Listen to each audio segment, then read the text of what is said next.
Bonjour et bienvenue dans le troisième épisode de la série Présentation des régions du monde. Aujourd'hui, on va parler de l'Europe du Sud. Alors déjà, quels pays font partie de l'Europe du Sud? Tout dépend si on la considère au sens climatique, économique, politique, culturel, historique, etc. Au sens climatique, c'est là où le climat est méditerranéen. On y inclurait donc le sud-est de la France que pourtant la majorité des géographes considèrent comme étant dans l'Europe de l'Ouest. D'ailleurs, la Slovénie est plus au nord que la Provence, mais elle est conventionnellement incluse dans l'Europe du Sud, notamment parce qu'elle a une culture proche de celle de la Croatie, qu'elle a fait partie de la Yougoslavie, et qu'une partie de son territoire a appartenu à la République de Venise. Conventionnellement, l'Europe du Sud, c'est les trois péninsules, qui sont de l'ouest à l'est, la péninsule ibérique, la péninsule italienne et la péninsule balkanique. Le sud-est de la France en est donc exclu. Mais que dire de la Roumanie? Est-elle dans les Balkans? Où est la limite exacte de cette péninsule?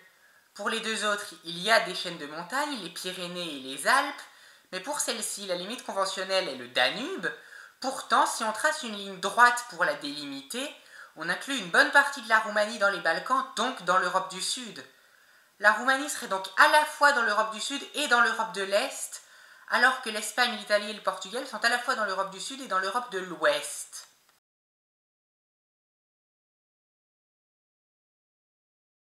L'Europe du Sud a un climat méditerranéen. L'été est très ensoleillé, les canicules sont fréquentes, de même que les feux de forêt lors des sécheresses. On dépasse quasi systématiquement les 40 degrés. L'hiver est doux et plus ou moins humide d'une région à l'autre. Les températures hivernales y sont plus chaudes qu'ailleurs en Europe, il n'est pas rare de dépasser les 20 degrés en plein mois de janvier à Athènes, même s'il fait évidemment plus froid l'hiver que l'été. À Malte ou en Andalousie, les moyennes hivernales tournent plutôt autour de 18-19 degrés. L'hiver est aussi la saison la plus variable. Les coups de froid et les coups de chaud peuvent s'alterner en seulement quelques heures.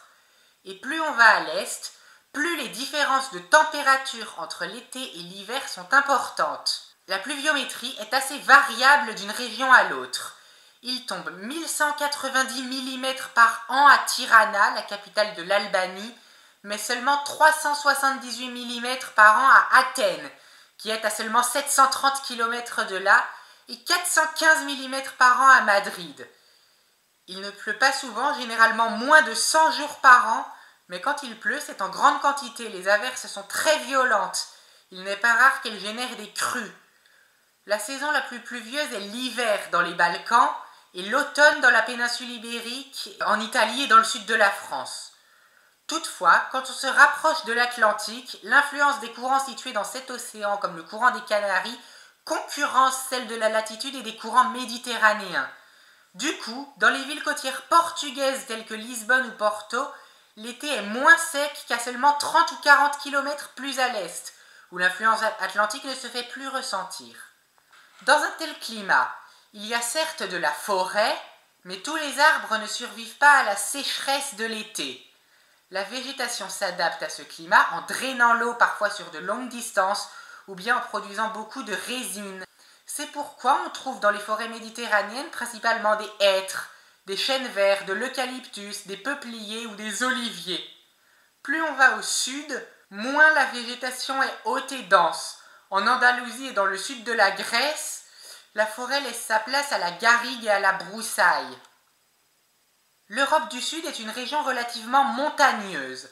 En plus de contenir plusieurs chaînes de montagnes ainsi que de hauts plateaux, la péninsule ibérique est séparée du reste de l'Europe par les Pyrénées et la péninsule italienne par les Alpes. La péninsule italienne est également traversée par les Apennins, chaîne de montagnes qui va du nord au sud de l'Italie sur 1000 km. Les seules plaines sont donc la plaine du Pô, incluant Milan et Venise, et l'ouest du pays, incluant Florence et Rome. Quant aux Balkans, on y trouve notamment les Alpes dinariques qui longent la côte de l'ex-Yougoslavie ainsi que les monts du Pinde en Grèce, chaîne de montagnes qui se prolonge dans la mer Égée, les nombreuses îles n'étant rien d'autre que les sommets de ces montagnes.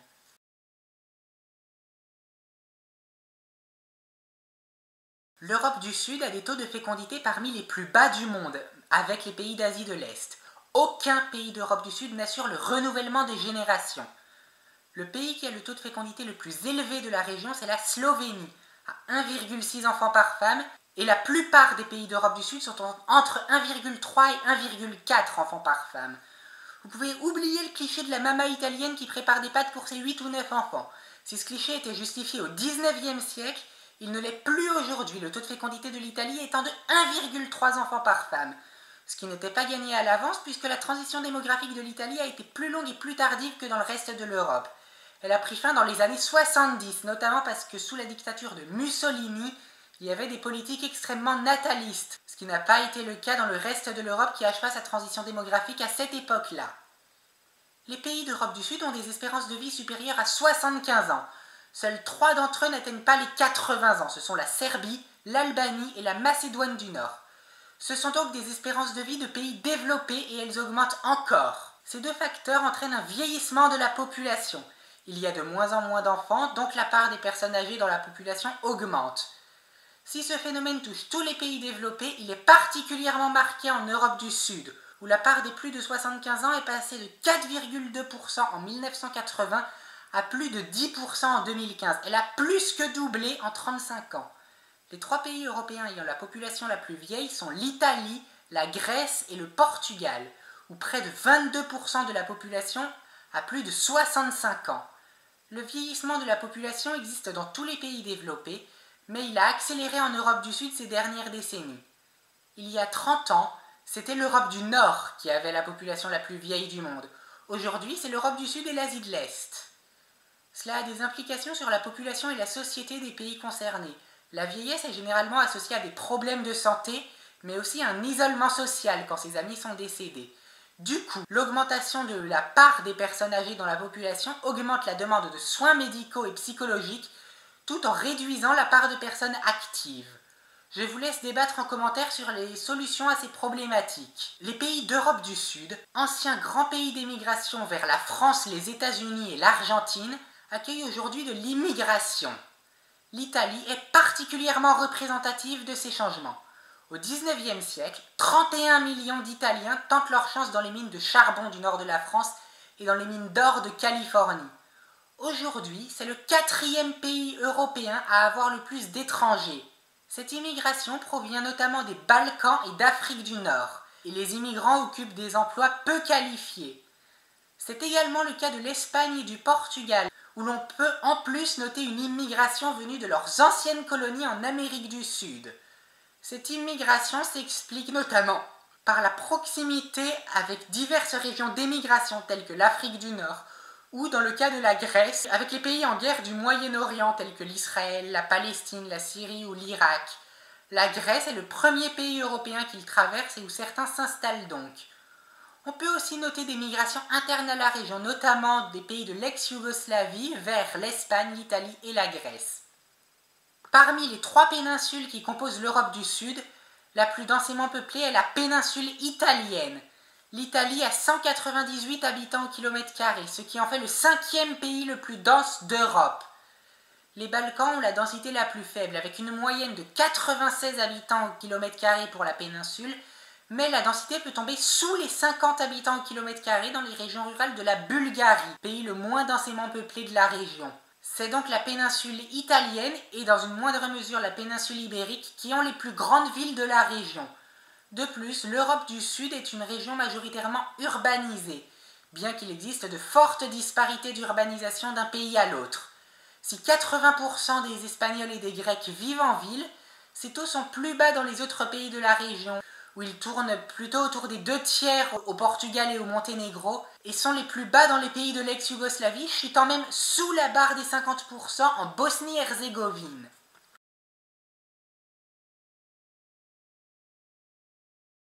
À l'échelle mondiale, l'Europe du Sud peut être considérée comme une région développée, riche, bien qu'il existe de fortes disparités entre ces pays.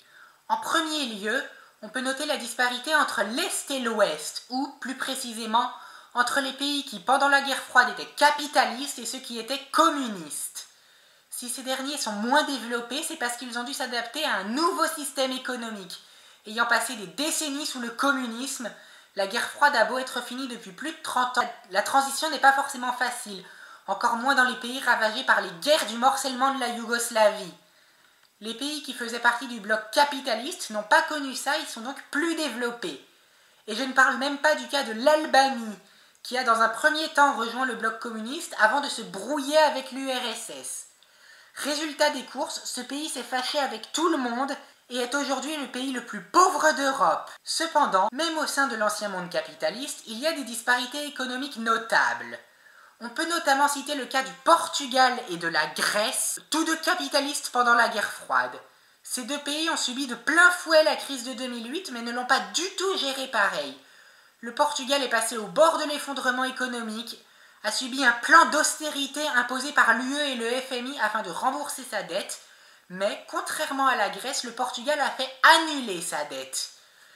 Un gouvernement de gauche fut élu en 2015 et réélu en 2019. Depuis 2019, le Portugal a un taux de chômage inférieur à 7% et connaît à nouveau une croissance économique.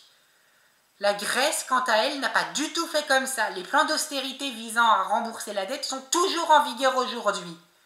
Citons également le cas de l'Italie, où le Nord est bien plus riche que le Sud. Les géographes, statisticiens et économistes ont bien souvent tendance à diviser ce pays en deux blocs.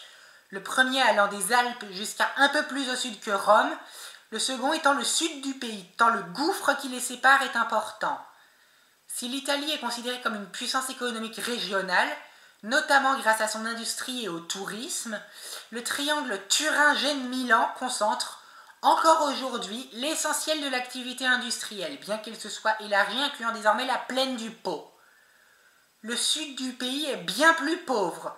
Le taux de chômage vaut plus du double de celui du nord. Il regroupe 36% de la population italienne pour seulement 24% du PIB et 28% des emplois.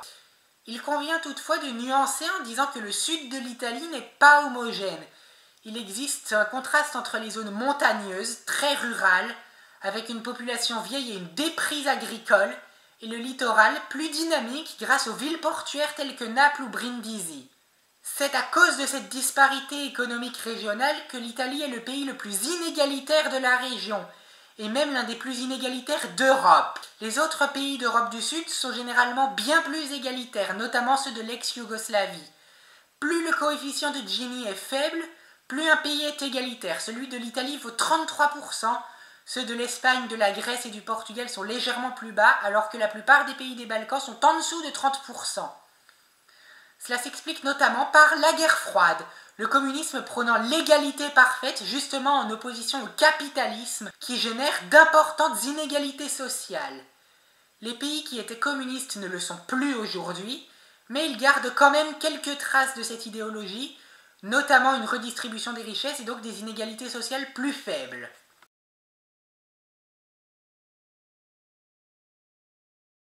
À l'Antiquité, l'Europe du Sud a été le lieu de deux grandes civilisations, généralement considérées comme des ancêtres de la culture occidentale qu'on connaît aujourd'hui. Il y a d'abord eu la civilisation grecque. Du 8e au 4e siècle avant Jésus-Christ, cette civilisation était composée de cités-États le long de la mer, tout au sud de la péninsule balkanique ainsi qu'autour de la mer Égée dans les territoires appartenant aujourd'hui à la Turquie. Parmi ces cités-États, certaines étaient des monarchies, d'autres des républiques. Les deux plus puissantes économiquement et militairement étaient Sparte et Athènes. Ces deux cités se sont d'ailleurs fait la guerre plusieurs fois. Si toutes ces cités avaient des points communs, parlaient la même langue, elles avaient aussi des différences culturelles. Certaines cités ont fondé des colonies en Méditerranée occidentale. Ainsi apparurent des villes telles que Syracuse en Sicile ou Marseille dans le sud de la France, fondées par des Grecs. La civilisation grecque prit de l'importance au IVe siècle avant Jésus-Christ. Alexandre le Grand, roi de Macédoine, conquiert une part non négligeable du Moyen-Orient après avoir entraîné la chute des cités-États, étendant largement la culture grecque qui domina alors les autres cultures présentes dans cette région. À sa mort, son empire est divisé entre ses généraux qui contrôlent chacun leur territoire jusqu'aux conquêtes romaines. La civilisation romaine, seconde grande civilisation de la région, étendit également sa culture par les nombreuses conquêtes. À son apogée au IIe siècle, l'Empire romain comprenait tout le pourtour méditerranéen ainsi qu'une bonne partie de l'Europe de l'Ouest et du Moyen-Orient.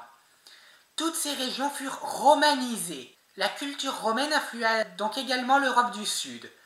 À partir de la crise politique et économique du IIIe siècle, l'Empire entre en décadence. C'est à cette époque que le christianisme prend de l'importance dans la région. À la mort de Théodose en 395, l'Empire romain est scindé en deux parties. L'Empire romain d'Orient, également appelé Empire byzantin, qui redevient par la suite une grande puissance pour encore plusieurs siècles, et l'Empire romain d'Occident qui, à l'inverse, s'effondre rapidement. Cette scission correspond à l'époque à la séparation entre l'ère culturelle romaine et l'ère culturelle grecque. On observera ensuite, à travers les âges et jusqu'à nos jours, une telle scission entre l'Europe du Sud-Est et l'Europe du Sud-Ouest. Au Moyen-Âge, le christianisme se divise entre les églises catholiques et orthodoxes. À l'époque, ce schisme est dû à un conflit entre les évêques de Rome et de Constantinople, les deux capitales des deux empires romains. Il est donc logique que la scission de l'Empire romain corresponde à la limite entre l'ère d'influence de ces deux courants du christianisme. Et c'est même encore le cas aujourd'hui, puisque la Serbie, la Macédoine du Nord, la Grèce, la Bulgarie sont majoritairement orthodoxes, alors que l'Espagne, l'Italie, le Portugal sont majoritairement catholiques. Au XVIe et XVIIe siècle, cette scission marquait également la limite entre l'Empire ottoman et le monde chrétien. La péninsule balkanique était sous la domination des Turcs, qui envahirent progressivement la région au XVe siècle, puis islamisèrent les Bosniaques et les Albanais, alors que dans le monde chrétien, l'Espagne et le Portugal venaient de chasser les musulmans et étaient devenus de grandes puissances, notamment grâce aux empires coloniaux qu'ils se sont appropriés en Amérique ou ailleurs. C'est également cette scission qui marque, encore aujourd'hui, la limite entre les langues latines à l'ouest et les langues slaves à l'est. Par contre, ça pose quand même une question. Où exactement doit-on placer la limite entre l'Europe du Sud-Ouest et l'Europe du Sud-Est? Puisque cette limite est avant tout culturelle, l'environnement naturel étant sensiblement le même. Le truc, c'est que la Slovénie et la Croatie sont des pays à majorité catholique, mais on y parle des langues slaves. Ces pays sont-ils en Europe du Sud-Est ou en Europe du Sud-Ouest? On pourrait les considérer comme une zone de transition.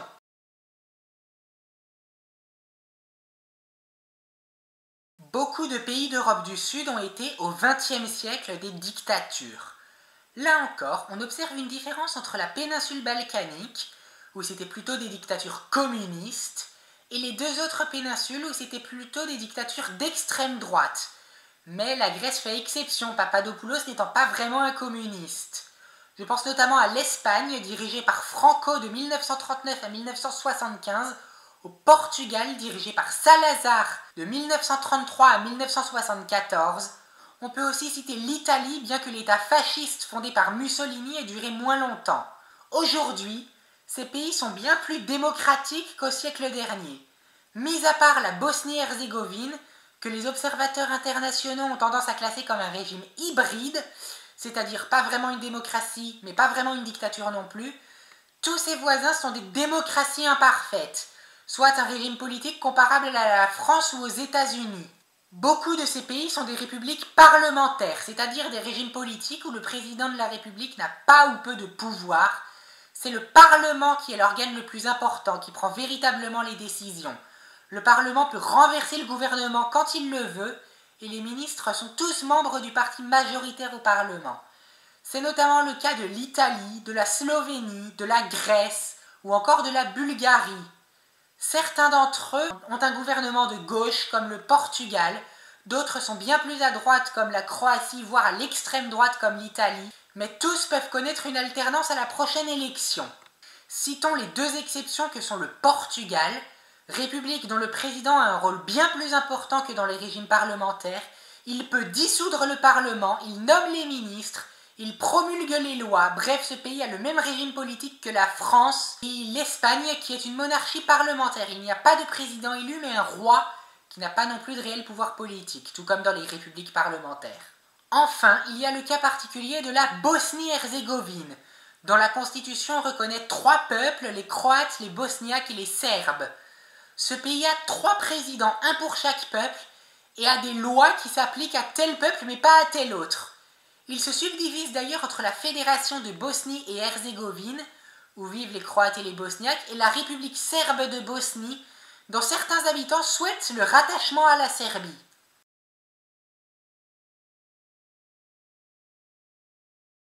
Comme l'Europe du Sud est une région qui a vu apparaître de grandes civilisations dès l'Antiquité, puis plus tard au Moyen Âge, il y a beaucoup de très vieilles villes, dont le centre est riche en patrimoine historique et archéologique.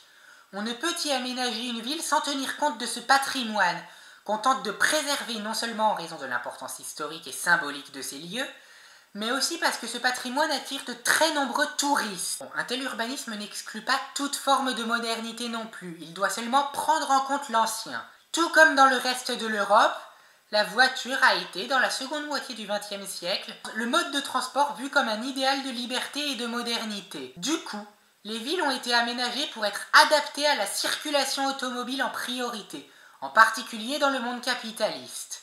Jusque dans les années 2000 à Rome, les transports en commun n'étaient que très peu fréquentés, la majorité des habitants de la ville utilisant la voiture. C'est en 1993 que le changement de paradigme s'amorce, quand un maire écologiste est élu à Rome et remet la question des mobilités dans le débat public. Dans son programme, il parlait d'interdire le centre historique aux voitures, ce qui a permis aux touristes de ne pas être gênés par le bruit quand ils vont visiter les monuments comme le Colisée ou les palais d'Auguste, Néron ou d'autres empereurs. Sous son mandat, des lignes de métro ont été prolongées, d'autres ont été créées. C'est à partir de ce moment qu'à Rome, et ensuite dans d'autres villes italiennes de moindre importance, la place de la voiture en ville se réduit progressivement au profit des transports en commun et des mobilités douces.